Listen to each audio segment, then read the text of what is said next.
Hey guys, I just want to let you know before we get into this episode that we've partnered with Band Builder Academy. Band Builder Academy is the #1 place to grow your music career.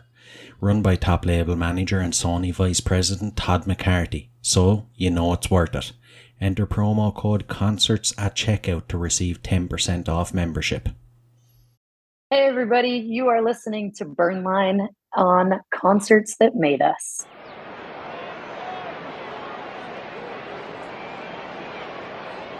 Is everybody in? Is everybody in? The show is about to begin.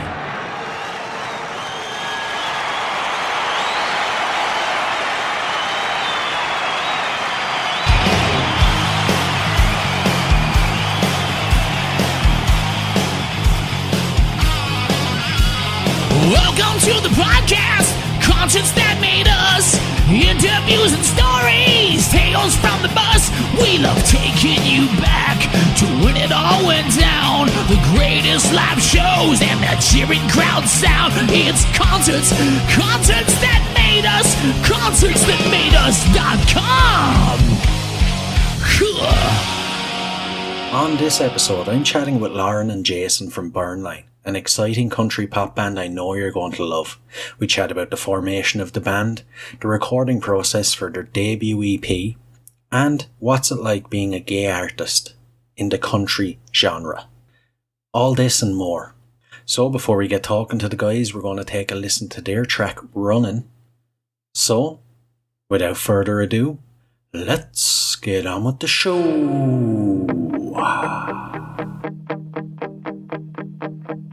I don't know when it started. Feels like I'm slipping underneath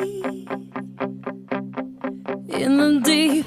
Some days when I am needed, just want them all to let me be. Set me free of hating me. Felt like I couldn't breathe.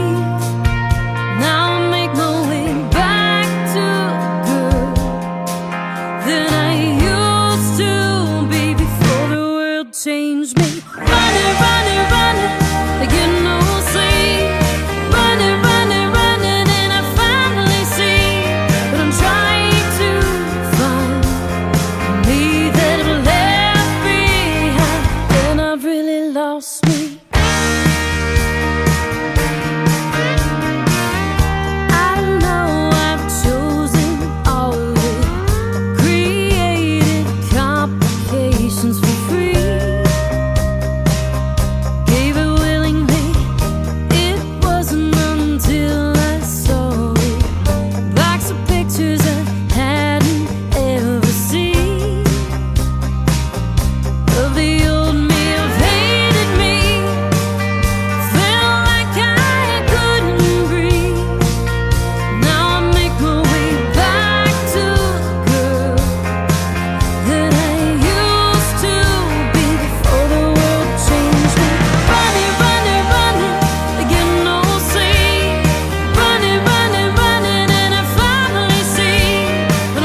and Jason, you're very welcome to Concerts That Made Us. Thank you, Brian. Thank you. I can't wait to share your story and your music, of course, with the listeners now. I love it. I've been doing a deep dive on it ever since I was introduced to it. It's some great stuff now. I really appreciate it. We opened the episode with your song Running. It's off your debut EP, which was released on the 23rd of September. Would you like to tell us a bit about it? Sure, I'll jump in. The lyrics were kind of prompted by a convo with a friend who was getting divorced, who was starting a new career, trying to raise twins. It was just like, it was one of those calls where you just kind of go, wow, you're spinning a lot of plates. And somebody I highly respect that, was awesome before all of the things. And not that any of the things aren't awesome, but they're things. As adults, we spin a lot of plates. And I kind of joked with her. I was like, man, you're just running. You're running all the time. And kind of don't forget the awesome individual you are at the heart of everything, right? So it's like, please remember to take a minute and breathe and get a drink with the girls and just like stay connected to yourself. Don't get lost in parenthood, as awesome as it looks, or your job or, your significant other. It was one of those, I felt like Jason took the music to this really cool place, and it's fun and it's poppy, but like some of our songs, it moves and it drives. But when you listen to the lyrics, it's like, it's a little deeper. It's a reminder to not lose yourself. Yeah, I've noticed that with a lot of your songs, actually.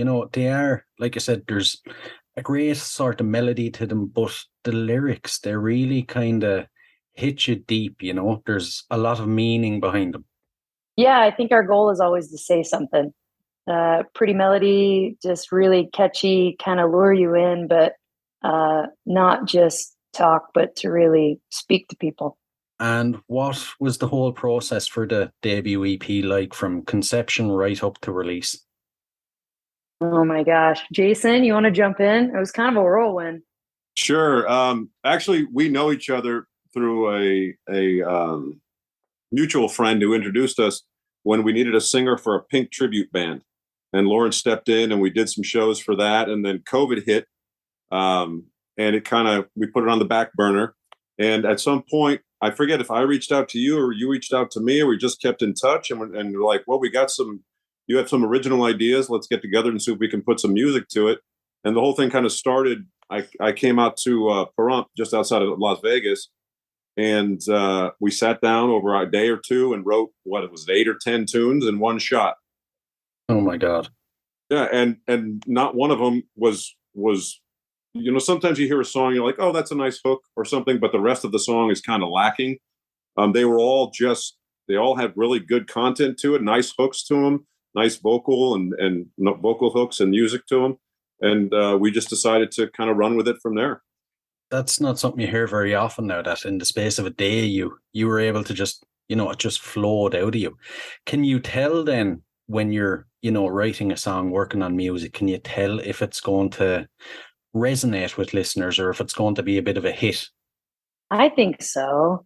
Yeah. I mean, I think so. I think I'm trying to think if it was Willie Nelson or somebody said, if the song writes itself in about 3 minutes, it's a hit.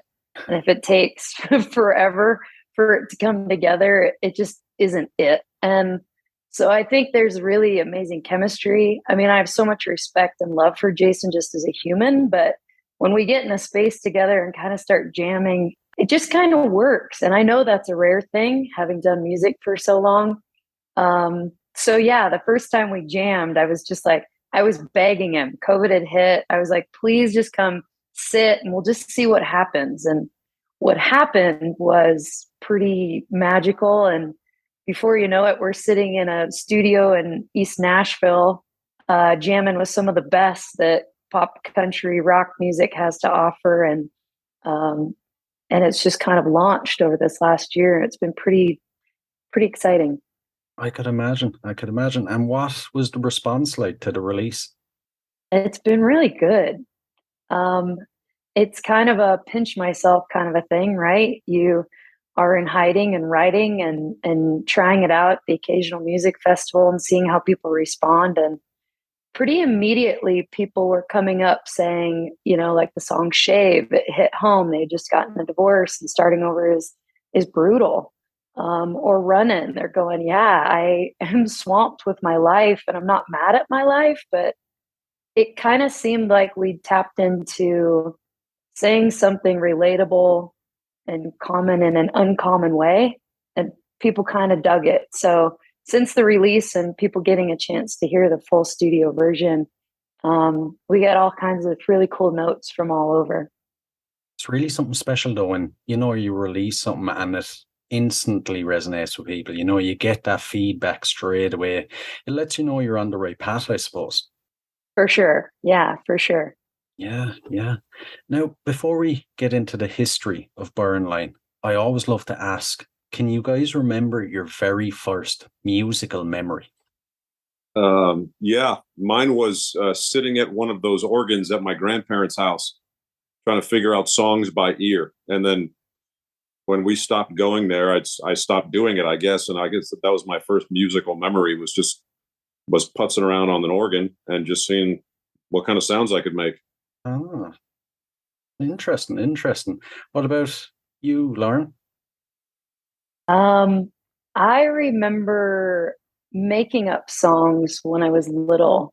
There was this big field across from our house, and I have this distinct memory of just like spinning, right? It was some little lyrical thing that I'd come up with, some little mini song, and just like running around spinning it and singing it as loud as I could. I loved making things. I loved creating. And I think it was another 20 years after that, probably, before I actually sang it out loud to anyone, any songs that I'd ever written. But I just remember loving that. And what was the point growing up that made you realize you wanted to go into music as a career? You wanted to be a musician? I'll jump in. I feel like I was always such a kind of a nerd. I loved band, but I played instruments. I didn't think I could sing. So I kind of just hung out and played a little bit of the guitar and piano and loved the saxophone. I played the sax for years. Because you weren't really supposed to pick the arts, right? You were supposed to pick math or science or, first it was international business. So I took Japanese. You were supposed to just get the grades and pick the really good, lucrative career. So so I kind of pursued that. And it wasn't until I was sitting at a bar when I was like 22, 23 with some friends. And there was a whole lot of whiskey and somebody put my name into karaoke. And then they were like, dude, you can sing. And I was like, you guys are just drunk. Well, play that out. Play that out at, a few weeks later, we kept going back to the same karaoke bar and again, drinking more whiskey and just trying out new songs. And they were like, no, dude, you have to like do this. And I think it was something I always wanted, but I think I needed a thumbs up, an external kind of like, no, this isn't crazy. So. By the way, you're going to be playing sax on the next album, just to let you know. No. So I'd brush up if I was you. Brush up. I still have it. Have it. Right on. Breaking news right here, huh? Breaking news. Yeah. I don't know, Jason, you shifted gears pretty drastically too. Yeah, I'm a full-time musician. That's all I do right now. I've been full-time for about 10 years. And I was had another career before, and I guess I got my start on my 33rd birthday. I got 3 guitars from my mother, my sister, and my fiance at the time. I guess they didn't talk very much, and just never put guitar down. Just never put it down, and got with people at open mics and stuff like that, and kind of looked at the possibilities and said, I could make money doing this. Can I make enough money doing this? And then one day I just kind of took the jump, and then started playing piano as well, and here I am. 33 though, that's incredibly late to kind of start, isn't it? Yeah. Why did it take so long, do you think? Everything that I do that's worth anything, I always do late. So I I was never an early bloomer. I was always a late bloomer with things, and it just takes me time, I guess, to internalize it. And I'm not really one to say I'm 33, I'm too old, or I'm 50, I'm too old. It's I want to do this, and how do I do it? I actually love that though, because the majority of people would be thinking as they go through life, oh, that door is shut to me. I'm too old. I should have done that when I was a teenager or in my 20s. But I actually love that because it just goes to show that you are never too old. And if you're 40, 50, 60 and you want to be a musician, go ahead and pick up a guitar and, try to learn. Yeah, just don't quit. That's Yeah. the key to most stuff. Just don't quit. Was it hard then at that stage in your life? You'd obviously have more commitments than earlier in your life. Was it hard to find the time to work at it? Not really. It was at a point where I think I may have been. I started when I had my old career, and that was right before 2008. And my career was in finance, insurance, so it became real difficult to find a job, anyways. So we spent an entire year just drinking 40s and playing music. That was fun. kind of my musical initiation, and I did it with guys who love to jam, who just love to take a chord progression and just see where it goes. So I'm really comfortable jamming with people. And the other side of it, I can play scripted stuff that we wrote, but it's much more fun to kind of explore it and see what idea comes out of that, especially live. That's a lot of fun to do. Yeah, definitely. And we'll move on to Burnline's history. You guys met through another project, but how did Burnline actually come into existence? Well, I want to backtrack because I think it's funny to say. So I thought Jason was a scammer because I didn't know we had a mutual friend. So I randomly get this message and it's like, hey, what do you think about this project? And I'm like, yeah, sure. So I literally ignored him for like a week. And I just figured I figured the follow-up line was going to be, oh yeah, can you book the studio? We just need your credit card number or whatever. Because I didn't know we had a connection. And so then it was like a week or so later, a friend of mine was like, hey, P.S., this guy's going to reach out. And I was like, oh no, here I've been blowing him off like a total creep. And they hightailed it out, him and the rest of that band, and we connected. And I don't know. I just, you meet people and you just feel like they're going to be important. And that was kind of the thing with Jay. It was just like, I mean, he's a J man. Like it was always going to be a thing. COVID, it was the silver lining to the pandemic and everything kind of coming to a halt. I had a lot songwriting, whether it comes out like lyrics or poetry, it's like I need an outlet, and that's always been my outlet. And I think at a certain point I was just like, please, come jam with me, come help me get some of this out of my system so I can move on from the frustration and the sadness and all the whatever happening in my life. So he came, and like he said, we sat there for like a day and a half, and we had almost a dozen songs. Probably 8 or 9 of them were completely finished, and a few more we just he had to get in the car and go home, and we ran out of gas, and it was like, okay, you got to come back because this is something. Yeah. Jason, anything to add to that?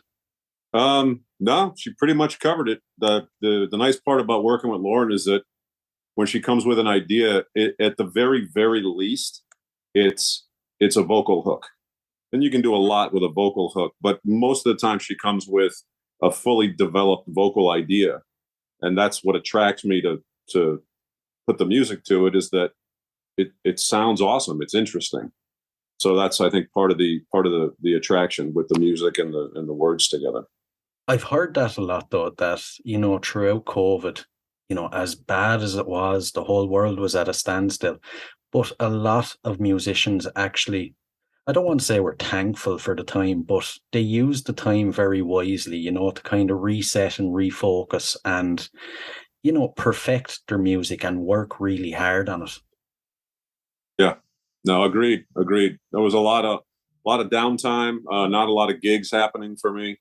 So we had a little more liberty to kind of flesh it out, get a better idea of where we wanted it to go. So that was nice. I was going to say it's kind of a incubation time, right? was like we had this new thing and we got to just kind of sit in it for a minute. For me as a vocalist, I felt like I had used what I was given and kind of done what I could, but I really took probably a year to just do vocal lessons and kind of stretch and find new notes and ideas. So I felt like when we kind of shot out the other end, when the world opened, I was able to bring more to the ideas. So for me, I was kind of thankful. It's been 2 years since all that happened, since you guys came together. How has your approach to working together sort of grown or matured over the time? Well, I still get in a car and drive to Las Vegas, so that hasn't changed.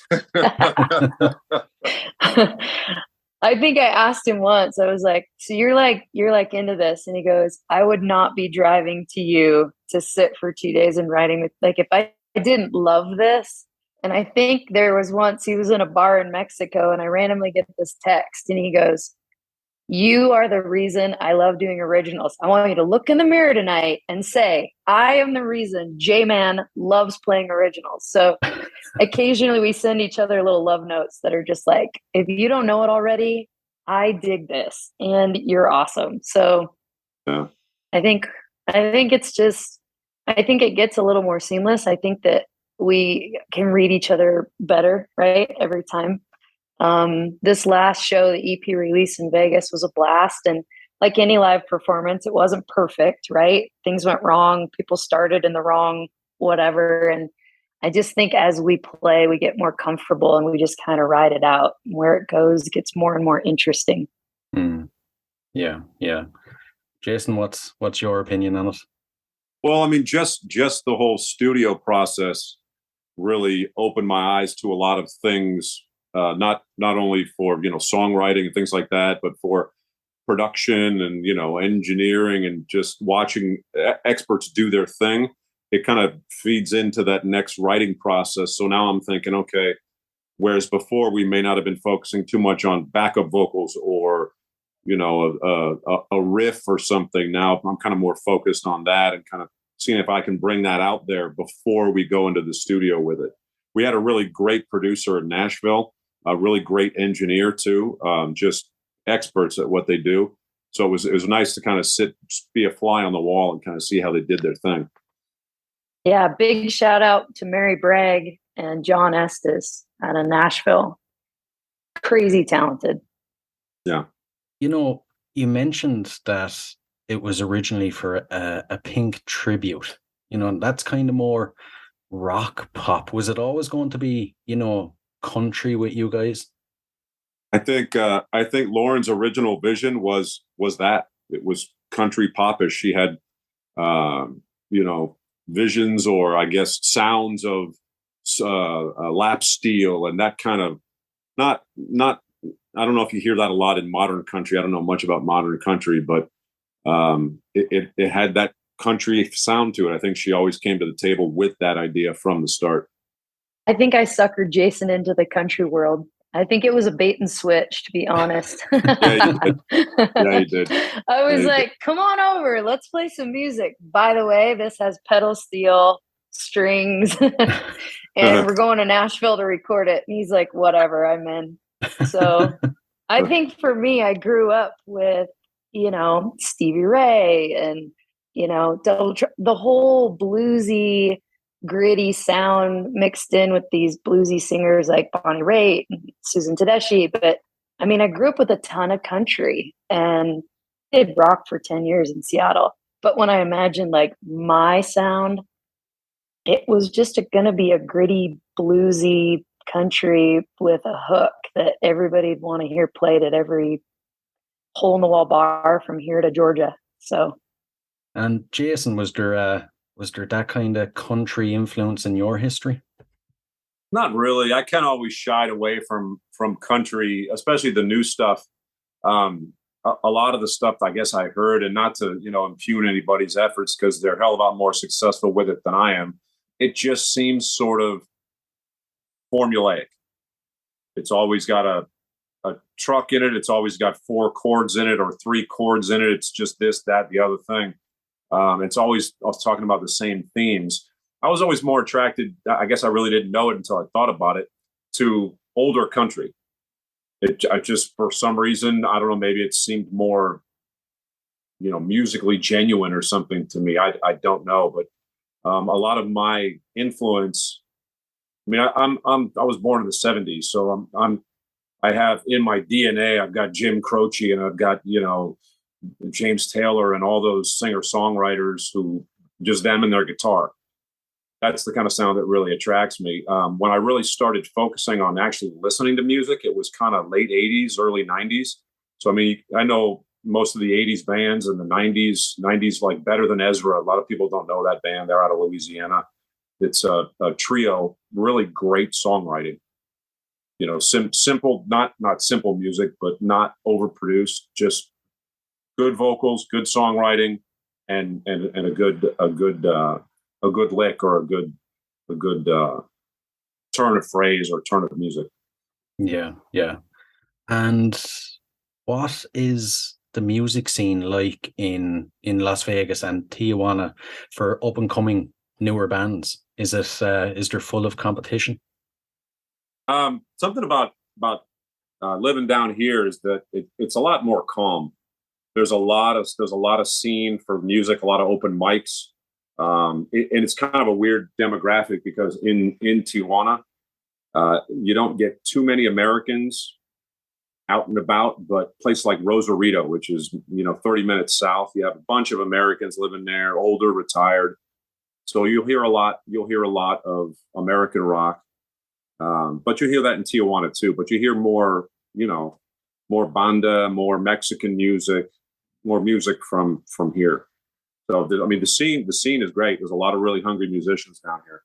I have to ask, though, I've never been over there, and we only get exposed to Mexico and Tijuana through movies and TV, and it seems, well, it's always made out to be like a mad, crazy party town or party area. What is it really like? It really isn't, especially during and after COVID. I mean, there's places you can go in any city and you can get crazy if you want to. TJ just has that reputation, but it's actually, most of the people are very, very nice. If you take a minute and learn Spanish, that goes a long way. Respect goes a long way. Yeah, yeah. And I got to tell you that the food scene here is without equal. If you ever make it down here, I'll take you out for sure. That's one thing I've always said is I'd love to try genuine Mexican food, the way it's supposed to be, because I imagine it's completely different from what you get in restaurants. Yeah, I mean, you get a lot of Tex-Mex in California, and it's just been bastardized. The nice part about Tijuana is that because so many people from different parts of Mexico and the rest of the world come here, I hate to say it, but they try to cross, they get stuck in TJ, or they come to Tijuana and they stay. The fusion of the food is just amazing. You've got everything here. You've got everything from every other part of Mexico that's here, and it's the best people, the hungriest chefs just working on it. So it's really an unparalleled scene. You never get bored eating here. That's good to hear. It's good to hear. I'll have to definitely add that place to my list of places to go anyway. And yeah. Lauren, what's the scene like in Las Vegas? I love it. I really love it. I think coming from the scene in Seattle, it was like once you got it in, I feel like music is interesting in that everybody's kind of doing their own thing. So it doesn't feel, I've never experienced it feeling competitive. I've always just felt like you kind of work your way into this family and everybody's just curious about what your project is and figuring out where it fits in, a medley. Maybe people start bringing you onto their bill for different shows. In Seattle, it was very much that. But Seattle they call it the freeze, but like if you're a local and you're in. But if you're a transplant, it takes a bit. And what I've experienced, everybody's a transplant. First came here, I started going to this piano bar in downtown. And by the end of every night, I'd made friends with the piano player and the bartenders and the table next to me. And I'm also not a shy person, so that isn't a rare thing to happen. But I felt like I made some really good bonds with musicians, and the scene is really, really warm and welcoming. And because it's such an insane hub for entertainment, there's so many places to play. There's so many musicians that are hungry to get involved. We put together a band pretty quickly for the EP show and for the next 6 shows we've got in November too. So it just feels cool, and nobody has this ego to it. They could be, Rock of Ages could be what they do from whatever time to whatever time, on these days, and then they want to go play a hole in the wall bar with you on Tuesday. So everybody just loves being in it, and they generally get excited about creative projects. And for me, it was a good affirmation to have so many people quickly say yes once they heard our stuff. It felt like, you know how that goes when you get a thumbs up from a musician. It's kind of like, okay, maybe we do have something. Yeah, exactly.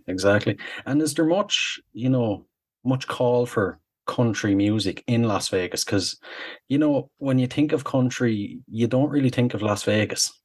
No. And I was a little, well, and then we'd play a lot in California too. And I honestly had moments where I was like, I don't know if this will catch on here in this region, the Southwest. I mean, it's a whole lot of pop, rock, blues, all that jazz. But once I started kind of poking around, there's a handful of really awesome country bars here. And not just the standard Gillies out on the strip.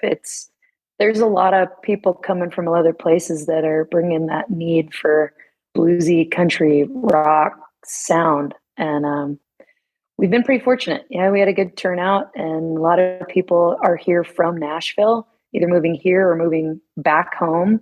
Half of our band has lived in Nashville, and they're just bringing all the things they've learned back to Sin City. So shockingly, yes, people are digging country music in SoCal and Las Vegas. So it's been good. It's great to hear.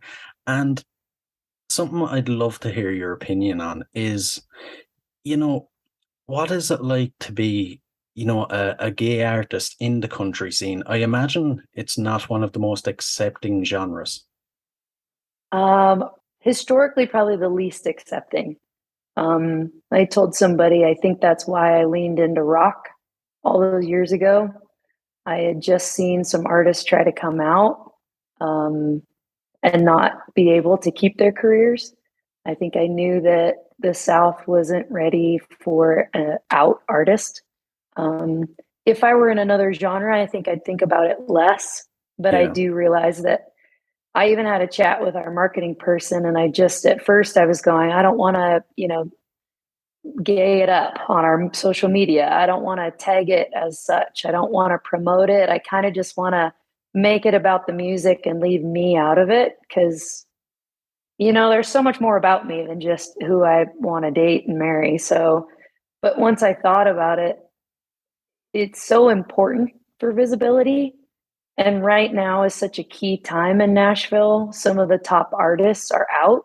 Brothers Osborne, that duo, one of the brothers just came out and is headlining major tours and festivals. And there's a few other female artists who have come out. And in a weird way, we stumbled into the right time for country music to be most accepting and open. And I have moments when I think about playing some country bars where I wonder how that'll go, but I think at this moment in my life, I kind of am in a spot where I just kind of don't care. So, well, Lauren, what you're telling me is that the next idea I had for our next song, titled "I'm Super Wicked Gay," probably shouldn't do that. No, I'm into it. I'm totally into it. We'll play it. We'll play it at every Pride from here to New York. So right on. No, I think, but that's the evolution as any individual, right? You want to be your truest self. And I feel like with music, you have to show up in the most authentic way, or people see right through it. They can't sign up for it. They really don't lean into you as an artist if you're just showing up halfway. So country's difficult. It's been hard for, I think, a lot of those artists that have come out, but I think it's super important. So we're just kind of leaning in. It's great that it is more accepting. Do you think that, across many areas of the entertainment industry, when someone comes out, I feel like they get labeled And do you think that it kind of takes away from the music a bit? I worried about that at first. I didn't want to be the gay country artist, but I think as it becomes more prevalent and it becomes a non-issue, I think you've got more accepting, open, affirming pockets of country music in the South that I think as it goes, it just becomes a non-issue. I think I'll just be Lauren of Burnline and not, that gay country singer. Um, my hope is it doesn't take away, but I think for the cons it will experience, the pros way outweigh it. And we picked up a kind of a pocket of a following of people in the South that are out, that are just appreciative that I'm singing about a girl, and they hear the pronouns and they get super excited because I'm singing their story and it hasn't been sung often. Yeah, yeah. Well, that's another important part of it, to give that selection of listeners, an artist that they can be like, this person is for me. They're singing Yeah. for me. It's great. But I always think to myself, in this day and age, like you said earlier on, it shouldn't even be a thing who you want to date or marry. It should just be, oh, you're a country singer, and Right. the rest of us shouldn't come into it. But yeah, it's great though that, it's less of an issue nowadays than it is like 10, 20 years ago. For sure. And I think the next generation will push it even further. It just makes me excited. Yeah, yeah. And as a band, has it, well, obviously it's always been the two of you guys, but going forward, would you be open to adding in more permanent members, or are you always going to just keep it the two of you? My position on it, I may have a little more experience playing with a lot more musicians, and in my experience, you said it is the two of us. We're the core of the band. It's going to be difficult initially, I think, to find permanent players. I'm totally down for it, but because I'm in TJ or San Diego and she's in Las Vegas, and we're trying to book shows in both places. She has a big core of folks in Seattle as well. And initially speaking, even just for the financial aspect, what the band gets paid versus what a hired gun or a hired musician would need to get paid, it's a little rough to have a permanent member and to say, we can pay you this, we can pay you that. But that being said, there are musicians for hire that are awesome players that can listen to something once or twice, get on stage with us, and also are really nice. And you can actually hang out with them and enjoy your time with them as well. And that's super important for us. I think when you spend that much time and when it's such a raw creative process, you want to be able to have good humans up there with you. But yeah, I second that with Jason. It's kind of like it'll always be the duo. I think we're in a unique spot where we're kind of putting together a Nevada crew, and we've got kind of a SoCal crew, and I'm currently compiling some old friends in Washington. We'll probably have a Northwest crew, people that just appreciate the music, appreciate us, and are game to just kind of jump in. Do we get to a spot where we get to travel and tour at a larger size over many, many dates, and we really want to glue some people in? I think time will tell. But I think the core of the sound and the writing will always just be Jason and I sitting in my den, jamming on something, trying to tell a great story and create a cool hook. Yeah. I'm glad to hear you say that now, because if I was you guys, I'd be like, okay, we have found like the perfect creative ingredients. We don't want to Yeah. add anything into the mix, But I always ask, as concert goers and concerts you've attended, what concerts have made you guys, do you think? I mean, a couple kind of pop up. My first concert was Tanya Tucker with my grandmother at the State Fair in Washington. And it started to rain because it's Washington. And we ended up having to hike it way up from our good seats that she'd gotten all the way back up into the rafters. I think it struck me that with live music, there isn't a bad seat. There's just something about being in earshot of live creative genius and just enjoying the sounds and being amongst people and loving it. But recently, I was watching Elle King and Lola Kirk here in Vegas at this small hotel. And I sat down and I realized that half the band I knew. One of them was on our EP, and one of them we had interviewed to possibly do our record. And I think it was this moment for like the imposter syndrome in me where I was like, I feel like as it goes, I'm becoming less and less of an outsider looking in and more of a member of the community, the music community. And it just felt really special to recognize talent and had been able to play with them and have them be a part of our journey. And I don't know, it kind of has felt like we've become more of the music community and not just the awkward people sitting on the sidelines, which is how I feel sometimes, where you're going, are we part of the crew yet? Are we getting there? Are we in yet? But that concert was pretty special. They're like, here, you just play tambourine. Yeah, totally. No, and it's these moments. You have these moments where you're sitting in a room with, some really iconic players and they're asking you your vision and you're telling them, and you have this moment where you go, they're creating my idea. They're playing Jason's idea. They're in and they're accepting and they're loving it. And this is a thing. And we're doing it. Like we're doing the dream, and you pinch yourself. And that was one of those concerts where I was like, no shit, I know those guys. Oh, that's crazy. That's crazy. And Jason, what about you? I mean, I've been to a lot of shows, and I got to tell you, the ones that have the most leave the most impression on me. I mean, I've seen a lot of big bands and big venues and stuff like that, and that's always awesome. But the ones for me that are more impactful, like I mentioned, Better Than Ezra, one of my musical influences.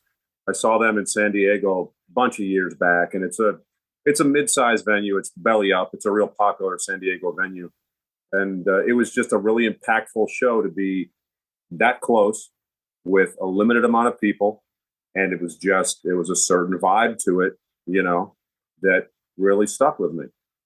So experiences like that, I think, are much more valuable for me because seems like there's more opportunity to be a little more personal and to take something personal away from the experience for me. Yeah. And from your own gigs that you've played, what gigs do you think have made you guys as a band? Well, we've done kind of a limited amount. That last EP release was, I think, a real big step. That was a blast.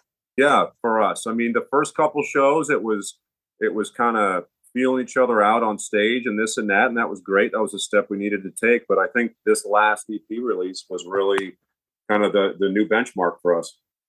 I think something happens too when you play. It's like you're playing the songs, but then you're performing the songs, but then you're like, you get to a spot where you're just feeling the songs. Like your brain is shut off.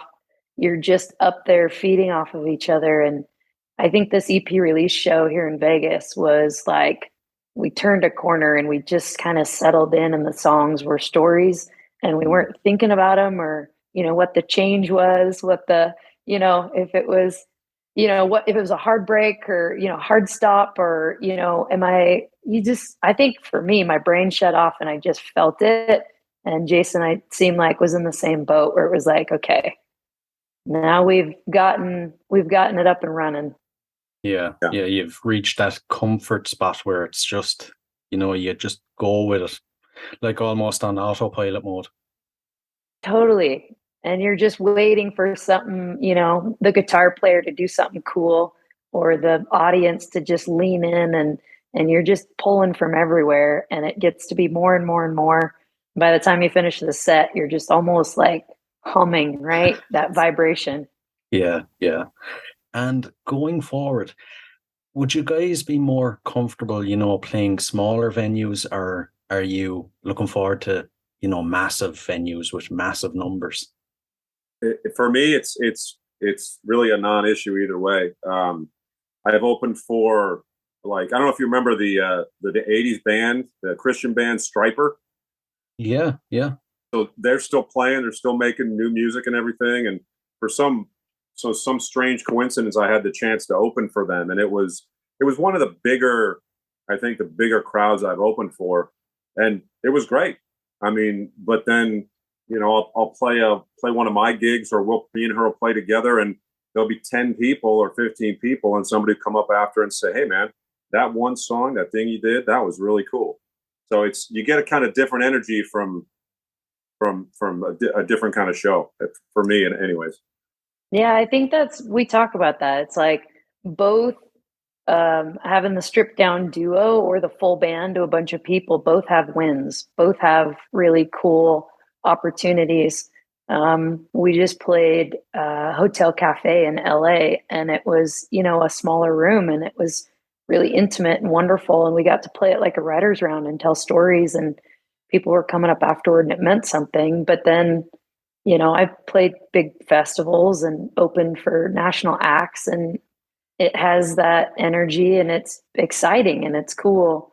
I think that I'm super, super excited to get to go to different areas and play different venues, just different experiences, different people. But I'm also super excited to kind of get our Southwest mainstays on rotation, right? It's always fun when you can circle back to the same crop of people in Southern California or, you know, Southern Nevada, and get you repeat people that just really appreciate the sound and get to say hi. And I don't know, both have wins, and we're looking forward to all of it, truthfully. Brilliant. Yeah, definitely. Brilliant. And, you know, say, looking way down the line now, say 10, 20, 30 years time, what needs to happen with your career for you to sit back and say, yeah, I've achieved everything I wanted to achieve. It went all according to plan. Oh man, I know. And I think about this too. I want to write some of the best stories of our time. And that's a big, huge, lofty thing. I think that our sound is cool. And when I think about the things that I remember from music growing up, it's like there are certain stories that were told, whether it was really big music with lots of layers or really intimate, um, you know, stripped down performances. I want to look back and think that I told stories that people hung on to and will hang on to for decades. So the James Taylors, the Carole Kings, the, you know, Chris Stapletons, there's these really iconic storytellers, Maren Morris, Miranda Lambert, more of the current ones. And if 20, 30 years from now, I could say that I had an iconic story that resonated and people kept forever, that would be huge. And also to play some of the biggest, I mean, every musician has the list, right?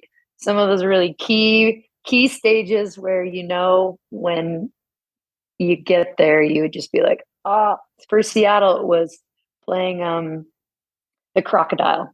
I'd been looking forward to that for a long time. I got to play that. So now I'm going, well, what about the Paramount? Well, what about, you know what I mean? So Yeah. for us to be able to create a really special show on some bigger stages, I'd be pumped. Yeah. Definitely. Jason, what about you? What needs to happen for you to look back and say, I did everything I was meant to do?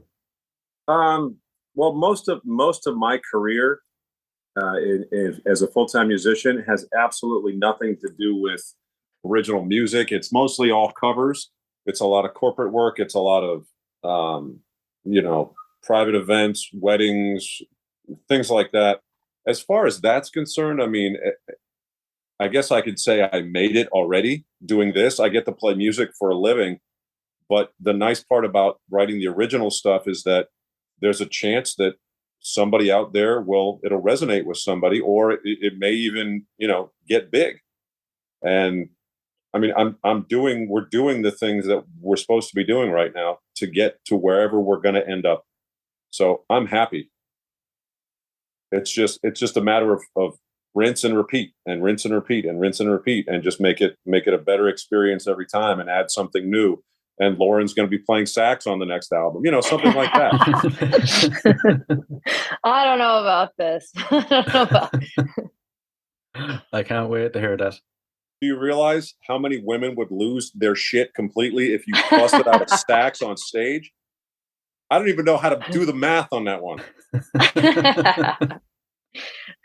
But that's the beautiful thing about Jason, though. He's just like, you know what? Wherever we're going, I'm in. Whatever we're doing, I'm in. And it's like, it's been such a cool partnership. And it is a partnership. I think with business and creating and the touring and all of it, you have to have somebody that you trust completely. You have to have somebody that you love and respect.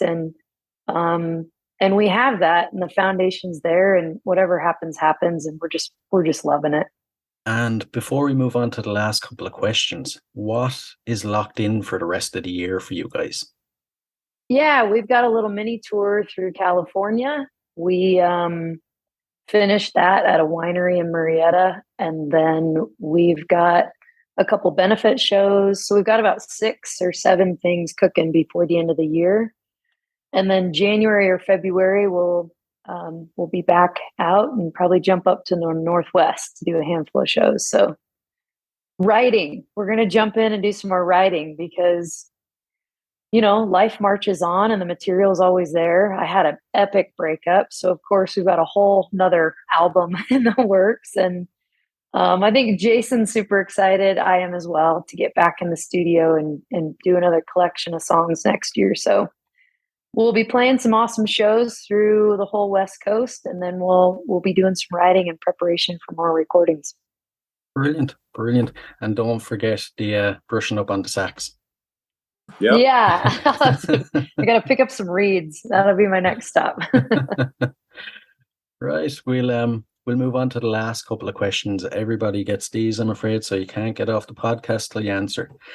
If there was a band or performer from history you could see in concert for one night only, who would it be? That's hard. I've been fortunate to see a lot of my favorites. I think Aretha. I think if I could sit in a room with that voice, even now, still her voice, I mean, through her entirety of her life, her voice has just held such a, I don't know. I think Carole King would be a close second, but man, if I could get Aretha for a night and sit way down front next to that piano, I would be in heaven. Soul. It's soul. Yeah, I get that. It's the thing you can't actually put into words, really, isn't it? It's just that pure feeling. Yeah. Oh, she just, every hurt and every happiness and all of it comes barreling out from her toes. And you just go, I want to be a voice like that. Right. Yeah. I want to like, you know, have that amazing ability to cut through and feel like my voice is a hug and a slap in the face all at the same time. Yeah, she's definitely a great one. Jason, what about you? I would honestly, I would see Steve Perry from Journey. Right. And I wouldn't see him after the Escape album. I'd see him right when he joined the band, because him and Greg Raleigh, from the guy who's the voice of Santana and a bunch of other projects, and is phenomenal organ player, singer. They were doing a call and response kind of thing, and it made three of Journey's albums before that first big Escape album hit in like '81. It made him something really special. And I've always been, you know, vocally driven and everything like that. I think that would be pretty phenomenal. Actually, I had a bootleg or two of them, I think playing in like Denver or something in like '79, and just to listen to them, it was a very cool experience. Yeah, I'd say so. You actually reminded me of something there. I always say, imagine being able to go back and see your favorite band at the gig that they got discovered at. You know, Right. Oh, that would be epic. Yeah, they were still trying to figure out where to put Steve Perry at that point, because they had one or two singers before that really, you know, didn't take very well. But I mean, as you know, when Steve Perry joined the band, that made Journey. Yeah. They were playing worldwide stage, one of the biggest bands of the '80s, and that would be an incredible show to sit at, I think. Without a doubt. And the next one, if you could be locked inside a room with any performer from history for 24 hours, who would it be? Lauren Davis. You get to do that all the time. Oh, I see. I'm living the charmed life then. So You're I'm living good. the charmed life. Like I'm good. literally, he'll be like, "We should go eat dinner," and I'm like, "But I have this one more idea. Just before we go to dinner, I just want you to listen to it." And then I see his eyes light up, and then he grabs his guitar, and we'll head out to get food at like 8 o'clock because I've trapped him with all my ideas, and he gets so excited. So yeah, we're living it. We're living it. I would, oh gosh, one day I would love to sit with Bonnie Raitt. I think she is, I think what I learned as a performer is to just kind of settle in and stay in my body and try to be present and genuine. And watching her, she doesn't run around. She doesn't, you know what I mean? She's not all over the place, but somehow her just being in that space, commanding her space, it has a cool presence. Susan Tedeschi's the same way, just very soulful, present humans. I think if I could learn that steadiness, probably because I'm a super anxious human. So just to learn to story tell in an amazing way and not overdo it, just let the story speak for itself. I would love to pick their brain and sit in a room with that. Yeah, that's two very good ones, all right. And it definitely would benefit your career, to even get an insight into their genius. Right. Yeah. I'll put that on my vision board for sure. And Jason, anyone for you? Other than me. Yeah. Okay, so other than you, just to kind of sit and pick their brain. Mm-hmm. Gee, that's a good one.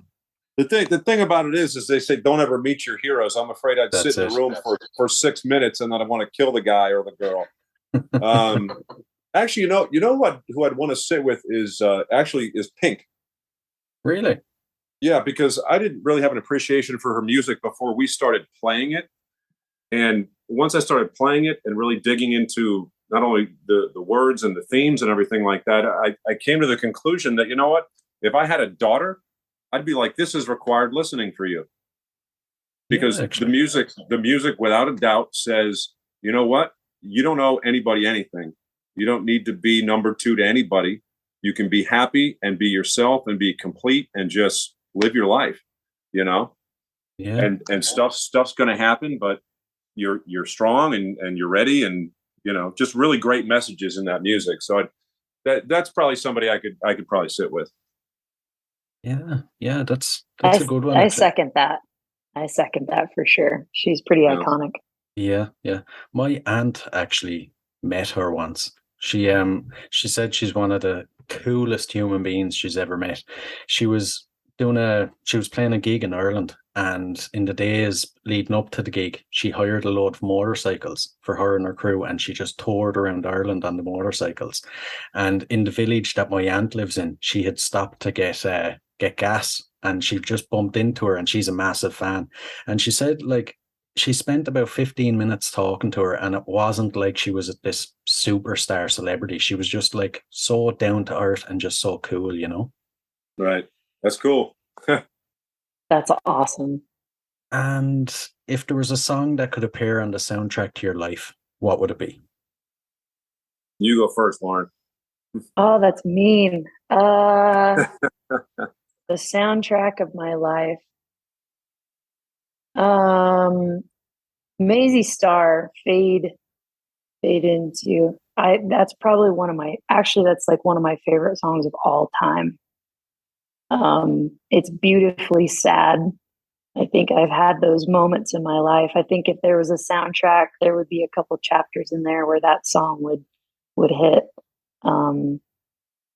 Just right, love, loss, that solitude, that sadness, and leaning in, fading in.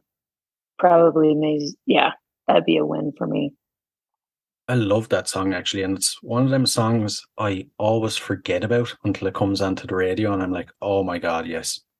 you just melt into it. It's just like, oh, there's something, and it's not overdone. It's not, overproduced. It's just really a beautiful, beautiful melody and words. Yeah.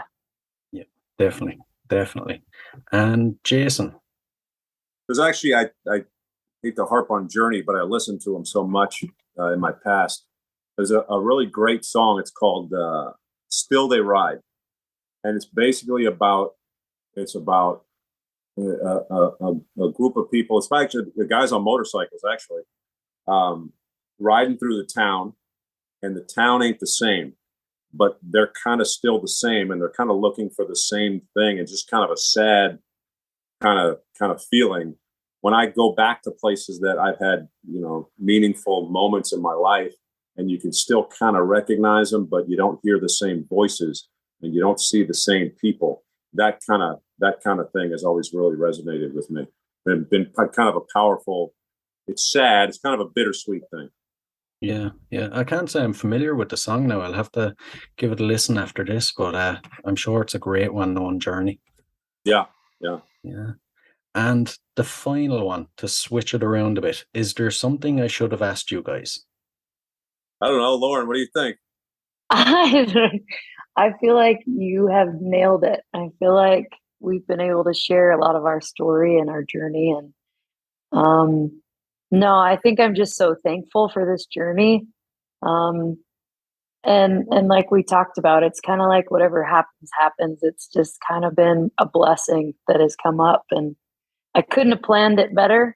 I couldn't have wished for a better situation. I couldn't have hoped for better people to be involved with the projects. And as we write more, and as we are looking to record some more, and as we plan more dates, it's just, it feels limitless.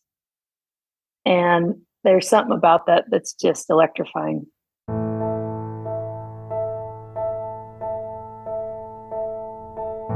Winter's over, think I'll save my legs.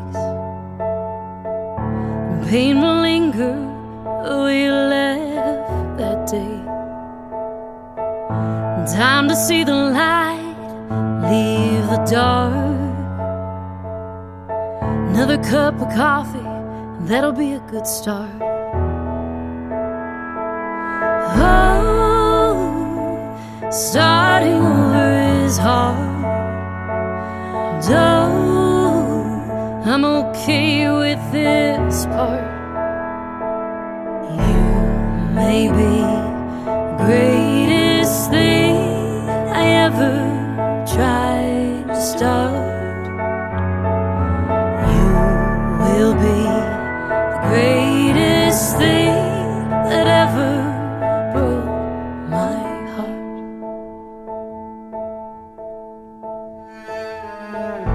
Waiting's over, think I'll save my legs.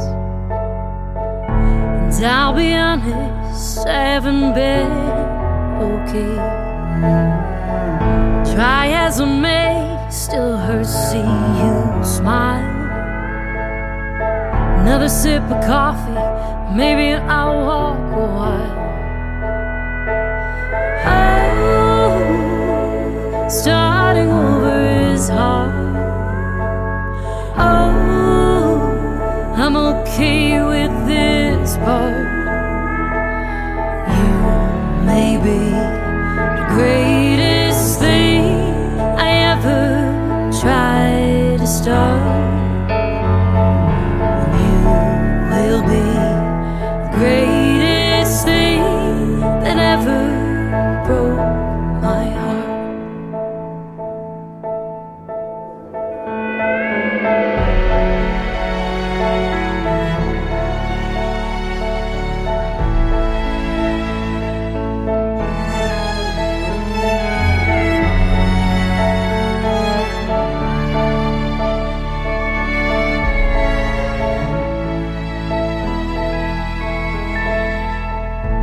Mostly healed the wounds of yesterday. Grab my favorite jeans and take some pride today. You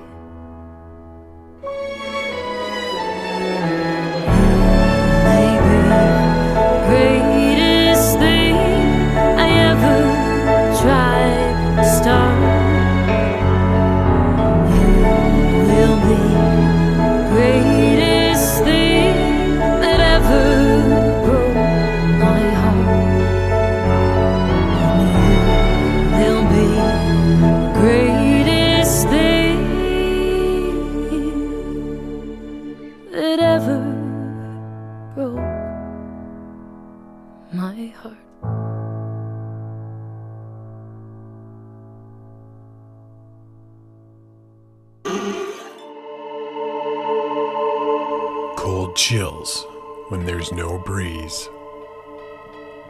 Sounds you can't explain. Foreboding feelings of dread. Sheer horror. This is Haunting Abaddon, an original podcast from Epilid Media featuring stories of the paranormal, demonic possessions, poltergeists and hauntings, and all things that will scare the hell out of you. These things do more than go bump in the night.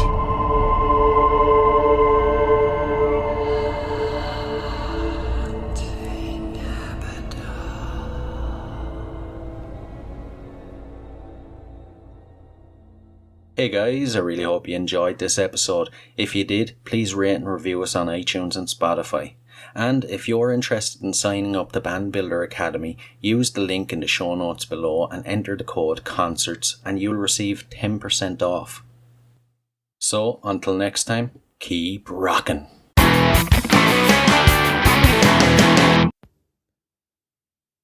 Hey, what are you guys still doing here? The show is over. It's over. You can go home. Go on. We'll see you next time. We'll be here. Bye.